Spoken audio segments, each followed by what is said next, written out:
میں جماعت اہل حدیث کا نمائندہ اور ادنا خادم ہونے کی حیثیت سے بحمدہ تعالی گفتگو کر رہا ہوں۔ میرے حافظ آباد شہر کے رفقا جو قاری ارشد صاحب کے مہمان ہیں، ایک تحریر طے پائی ہے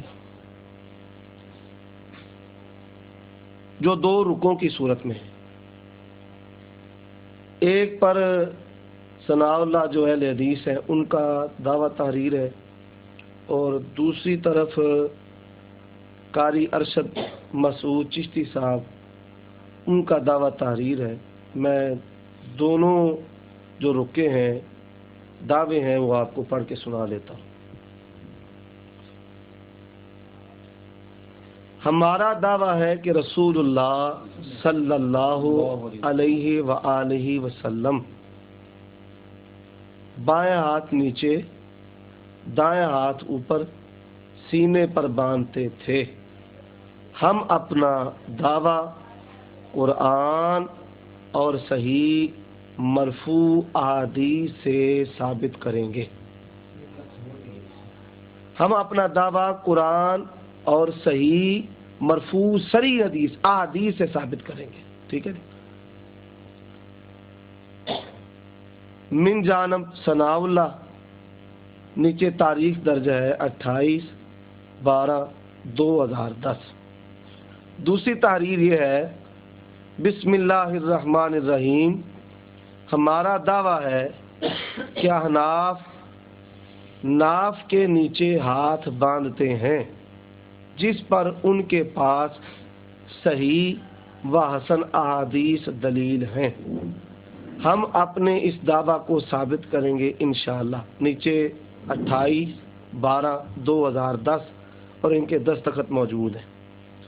اگر وہابی سینہ پر ہاتھ باندھنا ثابت نہ کر سکے تو اہل سنت تحت السرہ ثابت کریں گے، اور جو ثابت نہ کر سکا اس مناظر کا ناک کاٹ دیا جائے گا۔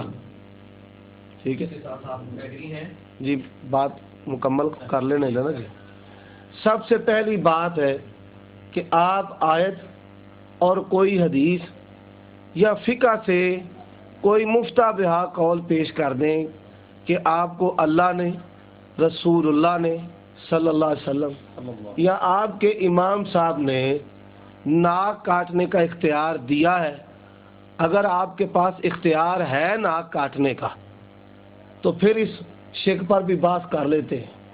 تو اگر آپ کے پاس اختیار نہیں، نہ اللہ نے آپ کو ناک کاٹنے کا اختیار دیا ہے بحیثیت آپ حاکم، اور تعزیرات میں سے کون سی تعزیر ہے ناک کاٹنا یہ بھی بتا دیں۔ رسول اللہ صلی اللہ علیہ وآلہ وسلم نے بھی آپ کو اختیار نہیں دیا، اور امام ابو حنیفہ رحمہ اللہ نے بھی آپ کو اختیار نہیں دیا۔ تو اس شک کو لکھنا بلا مطالبہ، میں تو یہ سمجھتا ہوں کہ یہ جھگڑے کو دعوت دینے کے مترادف ہے۔ آپ فرمائیں۔ الحمدللہ الہادی الی الصواب، واشہد ان لا الہ الا اللہ کریم الوہاب، واشہد ان سیدنا مولانا محمد رسول اللہ من آتاہ اللہ الحکمت وفصل الخطاب، وعلی آلہ واصحابہ واہل بیتہ وعترتہ واحباء امتہ واولیاء امتہ وعلماء اہل سنتہ ومن احیا سننہ الی یوم الحساب، اما بعد۔ بسم اللہ الرحمن الرحیم۔ جی صاحب، یہ نیچے جو کچھ بھی لکھا گیا ہے یہ لکھا اس طریقے سے گیا ہے کہ ثناء اللہ صاحب بات یہ کر رہے تھے کہ جی اگر آپ ثابت نہ کر سکیں یا ہم ثابت نہ کر سکیں تو اس پر جرمانہ عائد کیا ہوگا اور کیا معاملات چلیں گے۔ اس کے تحت انہوں نے کچھ بات کی اور اس میں گالی کا مسئلہ کھڑا کیا۔ ایسے ہی ہوا جی، آپ بیٹھے ہیں۔ انہوں نے کہا گالی، میں نے کہا گالی بھی حرام ہے، ٹھیک ہے، اگر آپ نے یہی کرنا ہے تو پھر ایسے لکھ لیں، یہ کریں، اس لیے یہ لکھا گیا۔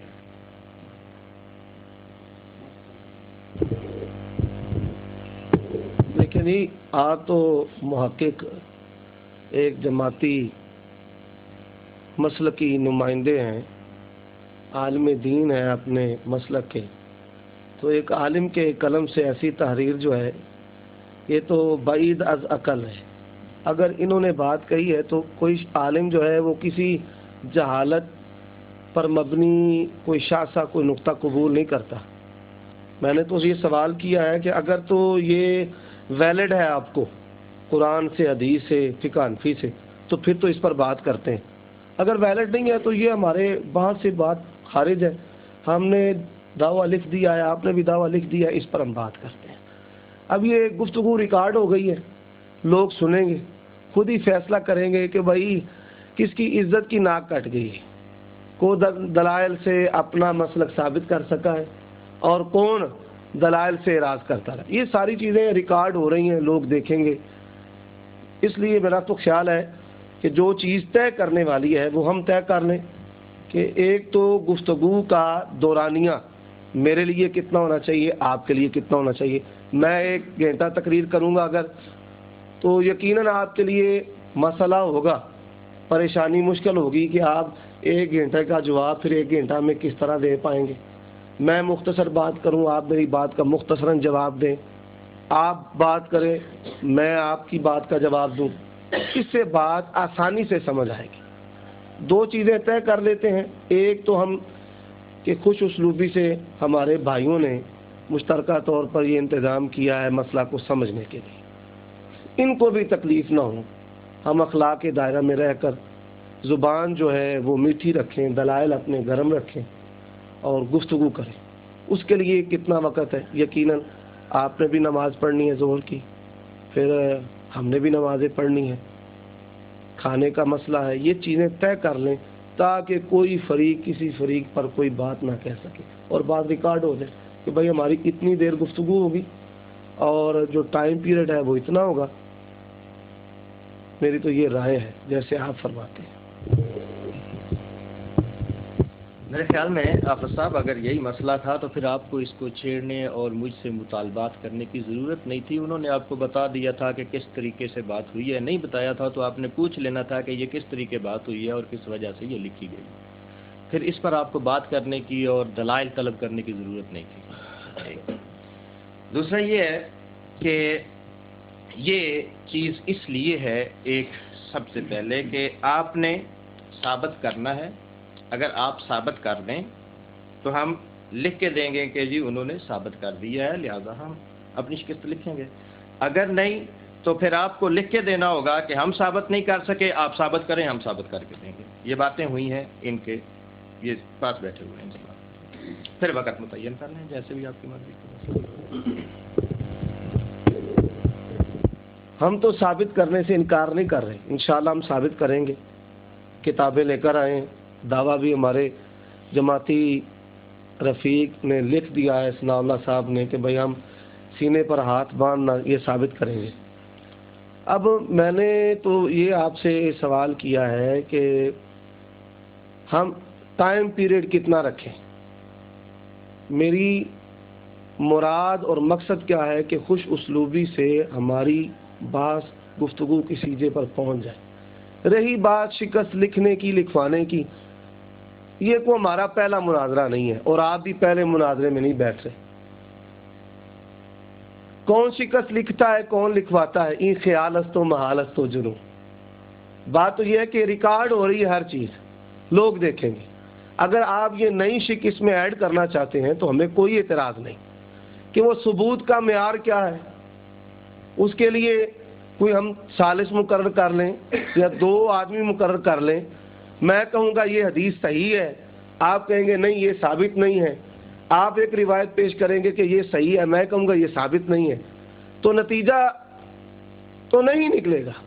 میں کہوں گا کہ میں فائق ہوں، آپ کہیں گے کہ میں برتر ہوں۔ تو میں یہ کہتا ہوں کہ 5 منٹ میں اپنے دعویٰ پر گفتگو کرتا ہوں، اس کے بعد 5 منٹ آپ میرے دعویٰ پر اعتراضات کریں، جو یہ تحریر لکھی ہوئی ہے اس کے مطابق آپ اپنے میرے دعویٰ پر تنقید کریں، سوال کریں، اعتراض کریں، میرے دلائل کے نقیض وارد کریں۔ آپ کو یہ پورا حق ہے اور مجھے یہ حق ہے کہ میں آپ سے سوال کروں کہ بھائی آپ اپنے